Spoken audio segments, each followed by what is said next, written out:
পাড়া কি শুনবো রে লেওড়া? বোধা বউকে এখন হানিমুনে নিয়ে গেলে কত টাকা খরচ হবে জানিস?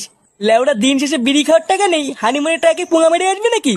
আরে লেওরা টাকাটা দেখলে হবে? ওইখানে গেলে তো পক করতে পারবি। হ্যাঁ কান কি ছেলে সেটা ভাঙা চোদন খেয়েছিস কোনোদিন? বাড়া বিয়ে করার পর আমার পুরো জীবনটাই গাড়মারা হয়ে গেছে। বাড়া মানুষ বাড়িতে যায় একটু শান্তির জন্য, আর বিয়ে করার পর আমার পুরো জীবনটাই শান্তির ছেলে হয়ে গেছে। তাই আমি ঠিক করেছি ভোদার আবার রাত রাতে বাড়ি যাবো না। পল্টুদা, এইসব কি বলছো? রাতে বেলায় বাড়ি না গেলে কোথায় থাকবা? কেন চোদনা, এত বড় ক্লাবটা কি গাড় মারাতে আছে নাকি? আজ রাতে মালমুল খেয়ে ভোদা আমি এখানেই পড়ে থাকবো। যা বাড়া একটু মাল নিয়ে আয় তো। কি বলছিস কি বলা? হ্যাঁ মাল খাবি? এ চোদনা দাঁত কেলাচ্ছে দেখো, মনে হচ্ছে বাবার বাড়া থেকে ফেলেছে। যা ল্যাংচা, তুই কি বাংলা নিয়ে আয় গিয়ে। আচ্ছা পল্টুদা, ঠিক আছে।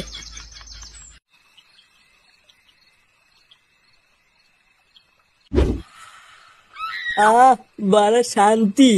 বাড়া বাড়ির বউয়ের ক্যালক্যাল শোনার থেকে মাল খেয়ে পড়ে থাকা বেশি ভালো। যেদিন থেকে বিয়ে করেছি লেওরা এক ফোঁটাও সুখ পেলাম না। কেন রে বলা? হ্যাঁ সুখ পেলি না মানে? গুপ্ত সমস্যা আছে নাকি? হ্যাঁ কি বললি শান্তির ছেলে? আমার গুপ্ত সমস্যা আছে? পল্টুদা রেগে যেও না, ফুটো মজা করছে।